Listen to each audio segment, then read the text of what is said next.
I wanted to, before we jump over to Psalm 73 and 77, that's what we're going to go over in class today. I wanted to quickly tie up the rest of Psalms 51. We had such a good discussion around a lot of the things in that chapter, and given how much is in Psalms 51, I didn't want to limit it just to the time that we had there and the discussion that we were able to have. So if you would, let's go back over to Psalm 51, and we wrapped up just around verses 10 to 12, and we won't go over that again. If you'll remember, if your mind's a little rusty like mine is, we ended where we were talking about this particular passage here where David says, "Don't cast me away from your presence.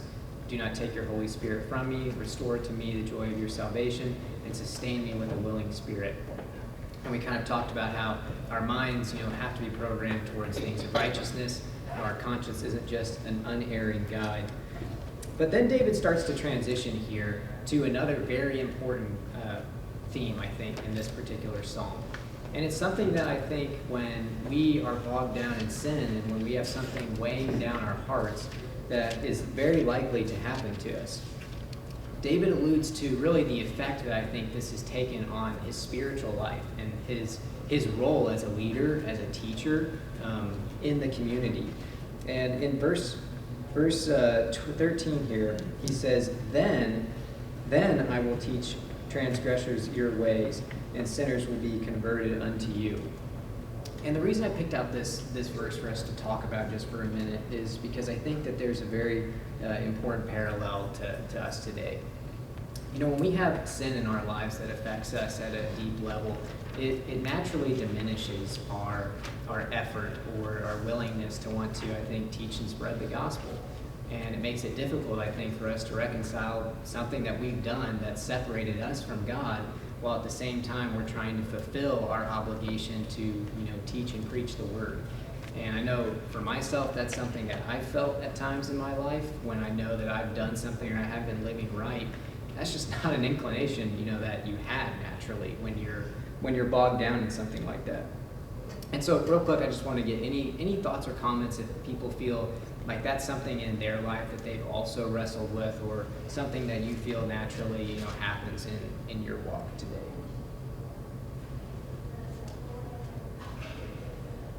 I take that as a resounding yes. It's not very debatable, but I think that's something that we all feel naturally, and it's something that we're inclined to do. We're finishing up here now. David says, "Deliver me from blood guiltiness, O God, the God of my salvation.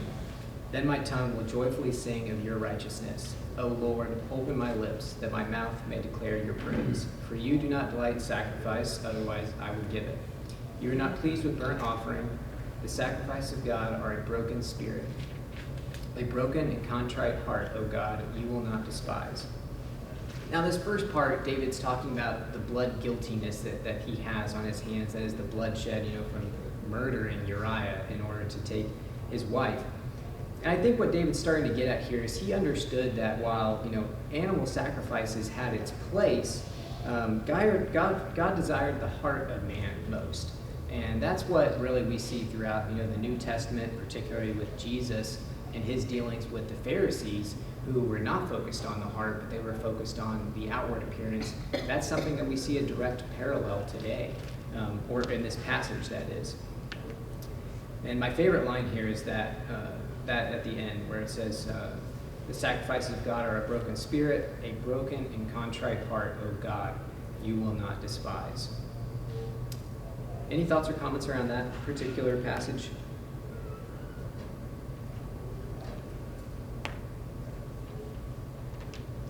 I think it sometimes takes somebody pointing it out to you, kind of like it was pointed out to David with the kind of parable. Somebody pointed something out to me yesterday about myself, and I was like, wow, you're absolutely right. And it made a huge difference for me.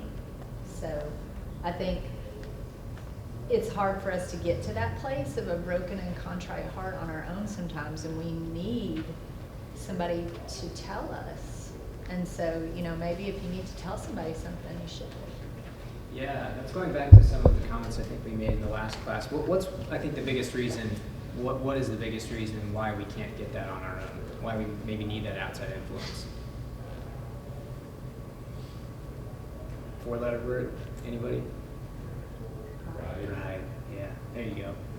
Yeah, I think that's the biggest reason why it has to come at times from an outside person, maybe a close friend, maybe our spouse, somebody that sees us on a regular basis that's going to have that difficult conversation with us. And no doubt, when you're too close, I mean, we talk about this all the time, right, in the business world, when you're too close to the problem, it's difficult to see, it's difficult to understand. That's why you might hire somebody from the outside in order to fix that problem. But the same is true with our hearts, I think, often. If we're not developing that self-awareness and that humility that we need through God's Word, having somebody else to point that out is going to be key. Kind of summing up this entire song here, there's a really good quote that I like that's made here, and I'm just going to read this real quickly. What is the broken and contrite heart God wants so much? It is a heart that knows how little it deserves, yet how much it has received. To know only the first truth is to be self-loathing. To know only the second is to be self-satisfied. And both kinds of hearts will be self-absorbed. David is talking instead about hearts broken by costly free grace, knowing by, I'm not sure what that word is, how loved we are. This gets us out of ourselves, freeing us up from the need to be constantly looking at ourselves. When our lips are open, we do not speak of ourselves, but of God's praise. And this is talking about verse 51. This is a quote by Tim Keller, who wrote this book called The Songs of Jesus. And I typed this frantically, which is why there's a couple misspellings in there. But this is a really good book. It's one I would highly recommend. It's got a lot of daily psalms in here that I know I've read as I'm reading through each of these chapters to prepare for class. And I thought that his words here just were a really good commentary to what this chapter really speaks to and some of the common problems that we see. One of the central themes of this song, I think, is the need for confession and the need for us to ask for forgiveness when we sin. When we don't do that, I think there's a lot of problems that we naturally then face in our life when we hold those things in, when we begin to try to deal with those on our own. What are some of those things in your mind when we start to do that?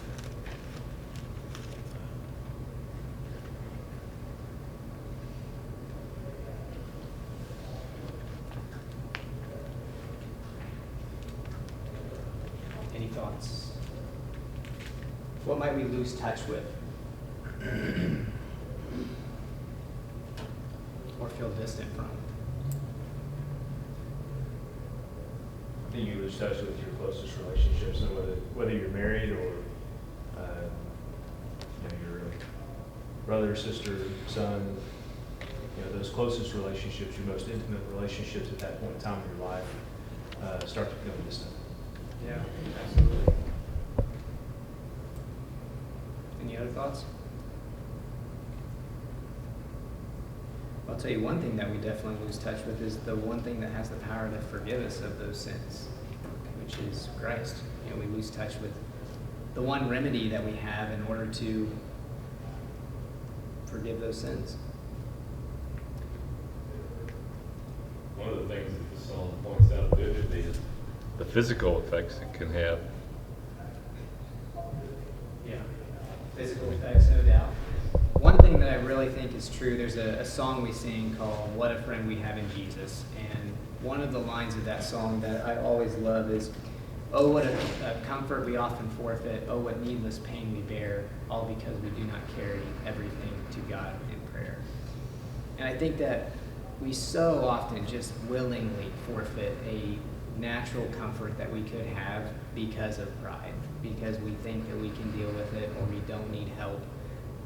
And it's such a pain, and it's unnecessary, right? Just as the song says, it's truly a needless pain that we bear so often. He knows that he knows anyway. He knows that we have that in our hearts. It's just our willingness to confess that.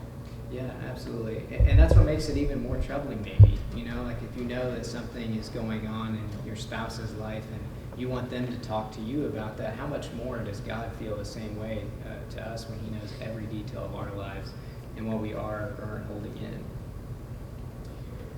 Wrapping up here now, the last couple verses here really show David's failure in this particular sin didn't just affect him or maybe those closest to him, but really it affected his ability as a leader to lead a nation of people. And I think this is important because in these last couple of verses, we see David really, I think, voice some of that and show his humility as a leader, that he has an obligation and a duty to continue to do things like offering sacrifices on behalf of the people, continue leading a nation, and those are things that you're not going to be doing very effectively if you're bogged down in a secret sin like this. That's everything I've got for Psalm 51. Is there any other comments about Psalm 51 before we go to Psalm 73?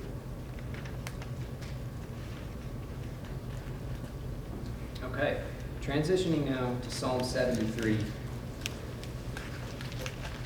This is a psalm of a gentleman named Asaph. Does anybody know who Asaph is? Bible trivia time. Asaph for 100.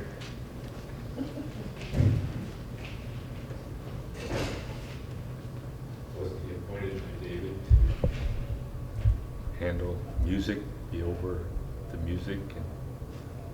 Handle music, yes sir, 100 points.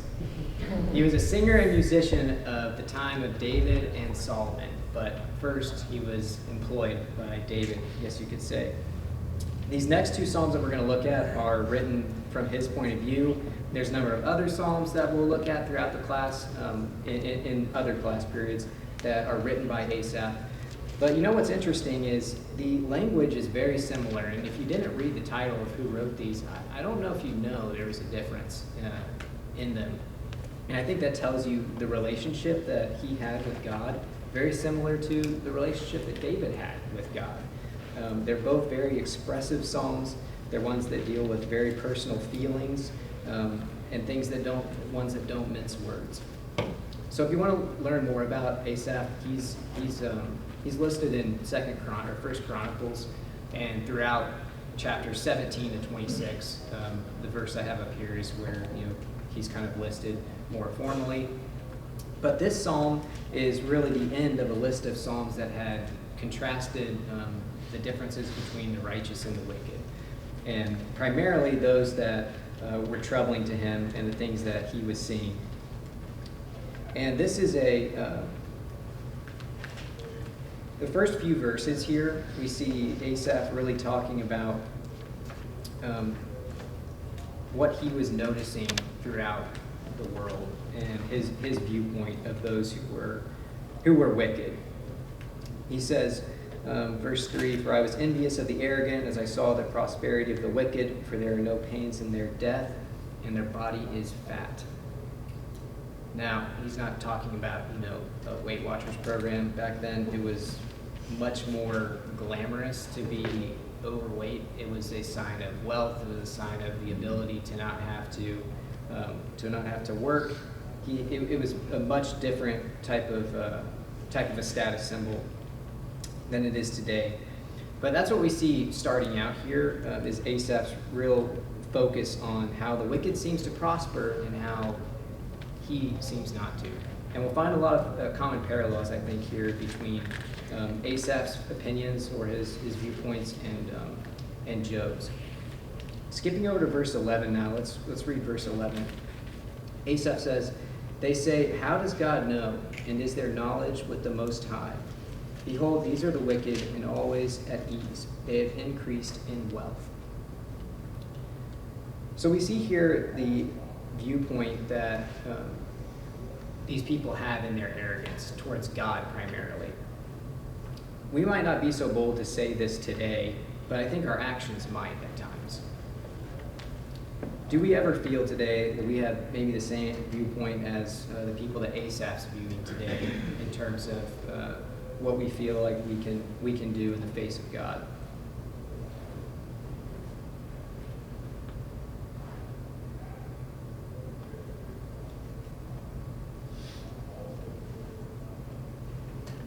We feel like this today? I think so.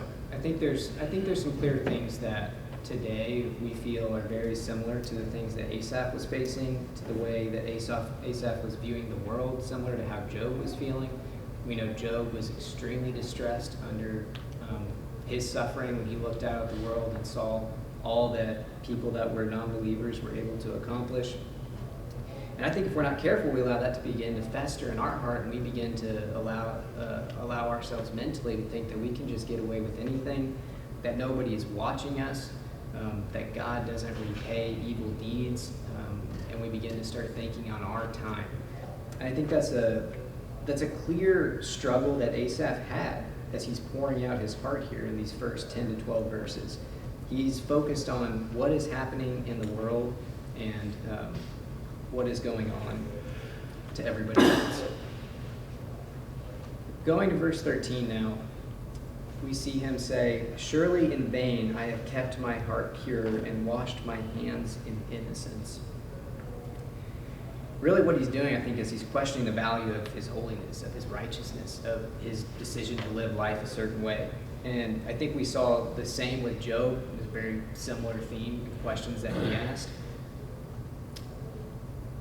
But for Asaph particularly, I think that this has been something that's been on his mind because he's been constantly comparing and contrasting the actions and maybe the benefits or the riches of the wicked that he's seen here. Any thoughts or comments there before we move on? It seems that he's struggling to place his value in the right spot based on what he's seeing happening with the wicked, right? He said his feet almost slipped because he's seeing people who are wicked prosper. It's like, I think he might say, well, it's almost tempting to just do what they're doing because they seem to be, gaining a lot of wealth and whatever, fame, maybe reputation, I don't know. Yeah. But he's forgetting where the true value is. And so he's pointing that out to God. He's like, God, I almost stumbled. I forgot about you, and I was looking at them. And, I'm seeing by what they're gaining, I'm thinking that I can get that same thing and find value in it. But, he goes on to say that it's in vain for them, really. And you're going to, I'll be in glory with you one day because of you. Yeah, that's definitely true, and I think we'll see that towards the end of this particular psalm. We see Asaph kind of come to his senses there, but how hard is that for us to be able to make that rationalization when at the time all we can see is good things happening to somebody else or somebody that we think maybe doesn't have the right heart or doesn't have the right priorities that they should have. And I think that's definitely something that we struggle with today, and it just further reminds me why these psalms are such a good reminder for us today of really how things are no different than they were many thousands of years ago. In verse 17 through verse 20 here, we see Asaph start to change his tone. And Matt started to hint at this in some of his comments. Verse 17 says, "Until I came into the sanctuary of God, then I perceived their end. Surely you have set them in slippery places. You cast them down to destruction. How they are destroyed in a moment, how they are utterly swept away by sudden terrors. Like a dream when one awakes, O Lord, when aroused, you will despise their form." Asaph's realization is that when he, focused his attention back on God, he came to his senses. I think here's what we're seeing. And I think that's really pertinent for us today in some of the ways that we think about viewing some of these same problems like Matt mentioned. Yeah. I think these verses also kind of talk about how sin tends to be self-defeating. Because verse 16 that we kind of skipped over says, "When I thought how to understand this, it seemed a wearisome task." And I think what he's talking about specifically is when I tried to understand why the wicked prosper, it just wore me out trying to think of it. But then it's the complexity of the position that sin puts you in is equally as complex. I mean, listen to the language that he uses. You put them in slippery places. They're like a dream, when you when you awake, it's just gone in an instant.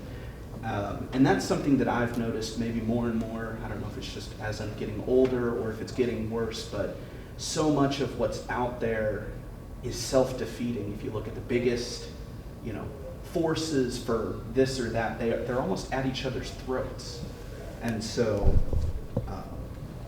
if you look at the first part of the chapter, it's like he almost lost hope.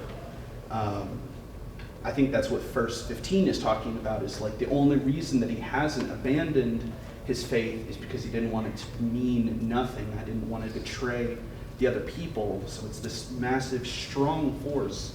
But then I think the latter part of, or at least what we've talked about so far, goes into that it will ultimately defeat itself. Yeah, absolutely. Those are good thoughts. Any other thoughts on some applications for us today? I think we got to remember, Jesus always taught people to think past the temporal to the eternal. And you go to James chapter 1, we endure temptations and trials for a crown of life, eternal crown of life, right? And I think sometimes we want our reward now with the wicked, right? And we got to stay the course and remember that, we have a crown waiting for us. Yeah, absolutely. Our focus is we can't think past Friday night so many times, and I think that's the difficulty that we have, and that's the reason I think, for instance, he says until he came into the sanctuary of God, we don't have a temple today, but we do have the church, and it's one of the reasons why we need to worship, why we need encouragement, why we need to spend time around brothers and sisters in Christ. Yeah. The ladies' study that's happening right now, the Abide study, we've talked a lot about having confidence in God, and I think that before this, I was really, when I sinned or when I was thinking about other people sinning, I was like, oh man, like this is so hard. Like I'm sinning too much. Like, am I going to be able to go to heaven? What's too much? But in 1 John 2, verse 28, it says, "And now, little children, abide in him, so that when he appears, we may have confidence and not shrink from him in shame at his coming." And so it's just, he wants us to be confident. He wants us to be confident in what we're doing. And like, we've talked also a lot about how he knows our heart and that he knows that we aren't practicing sin, but we're trying to practice righteousness. And of course, we're human, so we're going to sin. Yeah, that's a great point. There's a lesson I heard several years ago where a gentleman made the comment that if we're constantly viewing our salvation in the book of life like a pencil that's being written in, taken out, written in, taken out, written in, taken out, nonstop, then all we're going to be doing is living in fear of that exact thing. But we know that the Lord says, I know who is mine. And I think that's exactly what you're talking about in 1 John there. That's the same type of thought that the Lord doesn't want us to live in fear like that, or to live in a perpetual state of doubt. We're to be confident. We're to have confidence at the end of the day. That's a great point. I think it's so easy for us today, especially in the society we live in now, is we're always comparing ourselves, and everything is immediate gratification. Everything is about me, and then we start thinking about, all these, like in this song, he steps looking at all these other people that are around him, and he's looking at how fat they are, and they're wearing their pride as necklace around their necks, and all this thing, and so we get caught in this terrible, situation of always comparing ourselves to somebody else, and we think, man, we've got it so bad, we're nowhere near as good as these other people that are around us. But in reality, we still have it very good, and that's painting with a broad brushstroke. There are people who suffer and struggle with terrible things and live hard lives, I think still relatively speaking. But we get caught up in comparing ourselves to what is the new norm, what is the new status of the time that we live in. And as we've been talking about the psalm, You know, I think about Matthew 6, where he's talking about where do you store up your treasure? You know, is it, you know, where moths can destroy, or is it in heaven where nothing can be destroyed? You know, and you may not see the immediate, what we think as being the immediate return on storing up that treasure until you get to heaven. But if you actually take some steps back and you just open your eyes and you see still how God blesses us, even in pain and suffering and, you know, heartache, there are still blessings that we get to enjoy now. It's just the best for us is yet to come. But we want to see the best right here, right now. And we don't take a step back and enjoy what we have right now. And I think, especially with us having the ability to live in a country as we do, you know, we are incredibly blessed. And getting to see, if we just take a step back, and we're not caught up with comparing ourselves like Asaph was. You know, I'm sure Asaph had it really good being employed by King David and King Solomon, living in the kingdom. You know. Now, yes, him compared to some of these other people, yeah, sure.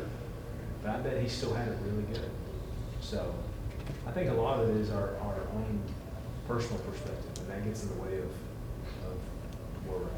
Yeah, we can always create problems for ourselves no matter what state we're in. And even in this stage of humanity, before social media and before the digitalization of, you know, our world, you know, people have been comparing themselves for years and years, thousands of years. And you just take a look at, you know, what you mentioned, Seth. I mean,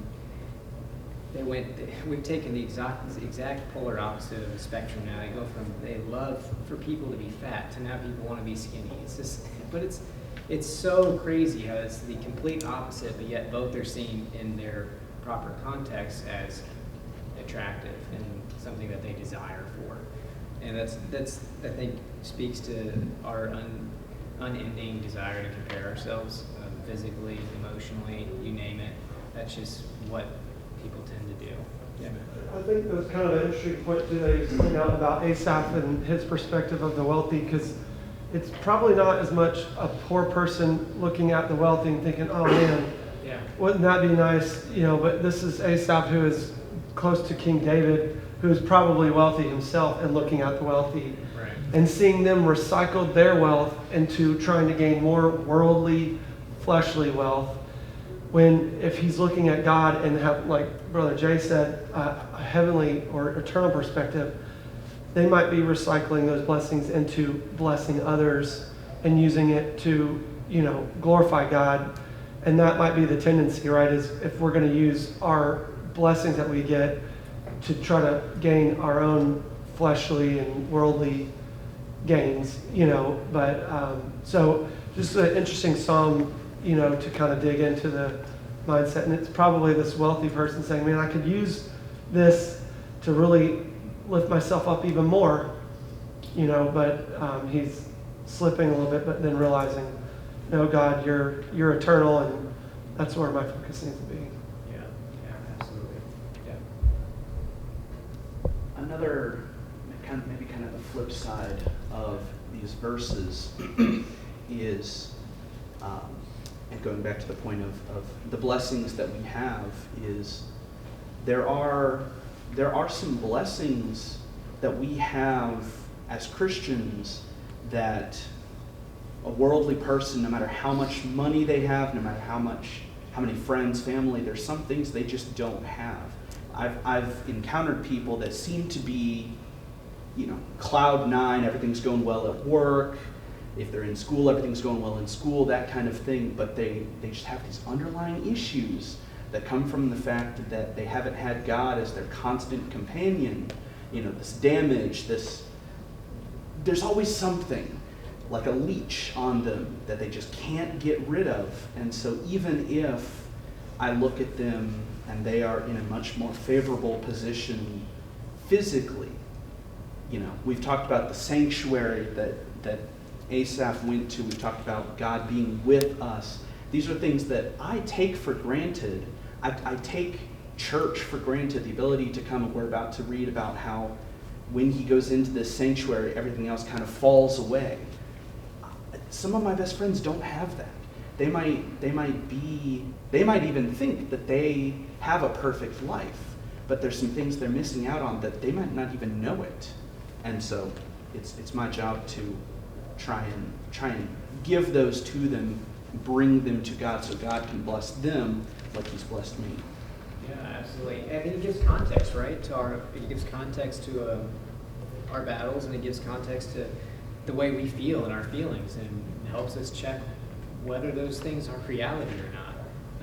And everybody else seems to have it maybe put together in our mind at times, but really there's so many other problems that one faces when they're not in the Lord and when they don't have Christ, and that's something that we can't take for granted.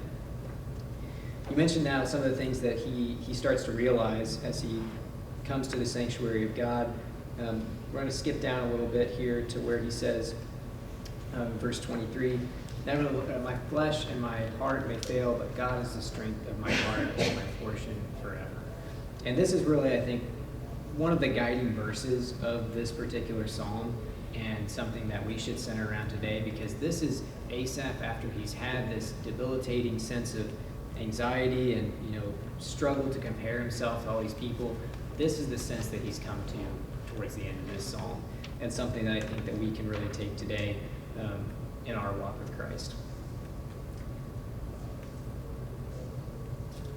I think it's important to point out in verse 21, he is acknowledging that he is no better than them by sitting there and pointing fingers and putting himself above them and playing that game. I mean, in the New Living Translation, it said that his heart was bitter. It says his heart was bitter. And as I was reading it at the beginning, I was kind of like, ooh. And then I was like, oh, good. And he saw it. You can't do that. You can't sit there and point fingers and feel like, oh, I'm so much better than them. Why am I not getting all these things? That's not a heart. That's not a heart that's like Christ. And he saw that, and I think we should be able to check ourselves like that and have people around us that will check us like that. Absolutely. You made such a good point, because often that's exactly what that leads to, right? When we start to have that attitude of constantly comparing ourselves, it leads to bitterness. It's going to lead to resentment. It's going to lead to us just feeling inadequate, feeling like we're victims of just complete nonsense. And I think that that's exactly why we have to have our focus on Christ, so that we don't become that way. And that's a great point. Any other thoughts before we wrap up here? We're going to go to Psalm 77 and start this section. We won't get through everything. It just reminds me of 1 John again from our study in chapter 2, and I always hear Vernon Gary's voice when I read this.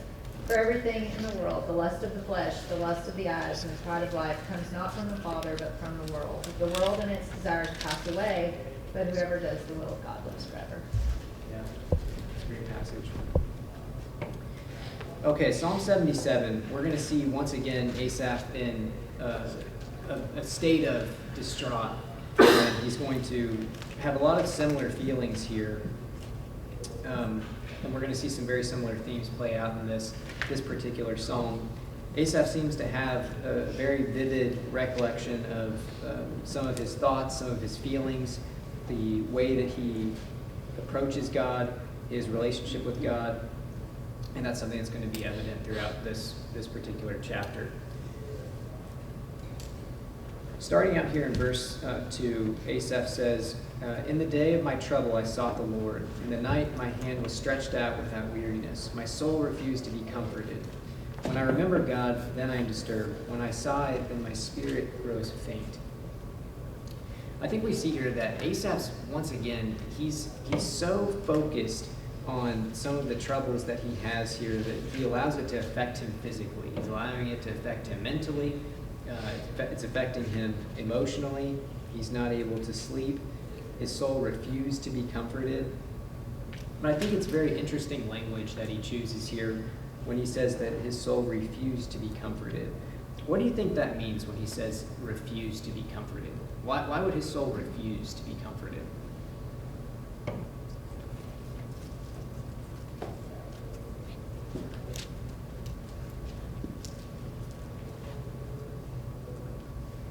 I would use myself as an example. Sometimes my soul refuses to be comforted because I'm so self-absorbed in my own anxiety and trials and problems.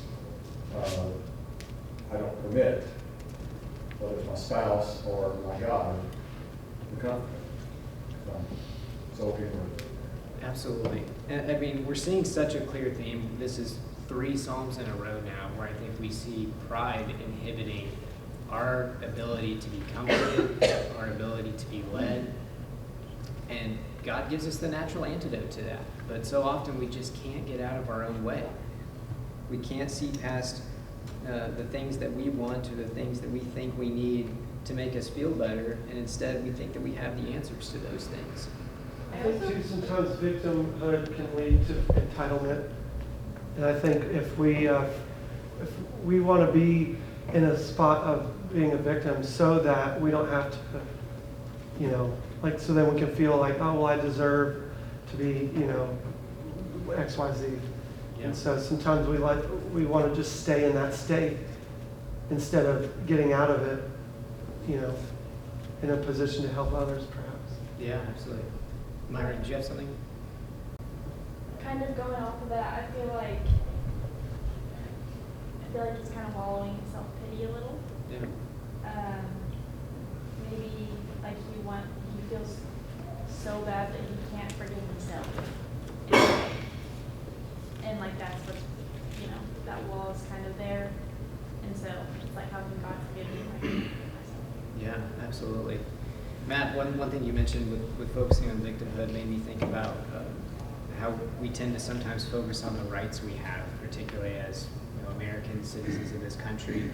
And I can't help but think about Jesus if he were to have focused on the rights that he had, particularly on the cross to 10,000 angels, The rights that Jesus had were immense.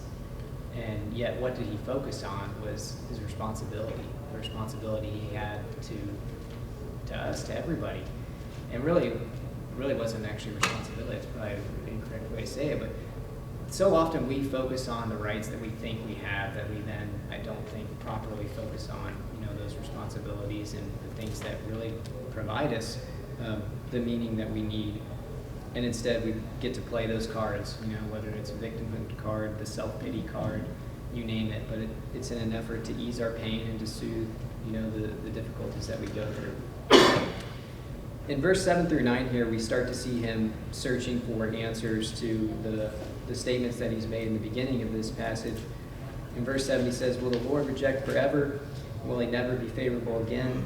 Has his loving kindness ceased forever? Has his promise came to an end forever? Has God forgotten to be gracious?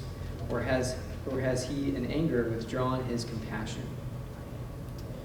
I think he's feeling now he's starting to play out some of those thoughts that he's having, right? Asaph's very descriptive in the way that he's feeling. He's wondering, although it's illogical, he's feeling as if he doesn't have any graciousness. He feels forgotten by God. And these are common things I think that we find throughout the Psalms in ways David felt, in ways Job felt, and in ways Asaph felt here. Going forward now, he says, "I shall remember the deeds of the Lord. Surely I will remember your wonders of old." He says, "I will remember." And I think that so often we choose to wallow in the problems that we have because we refuse to remember the promises and the guarantees that we have in Christ today.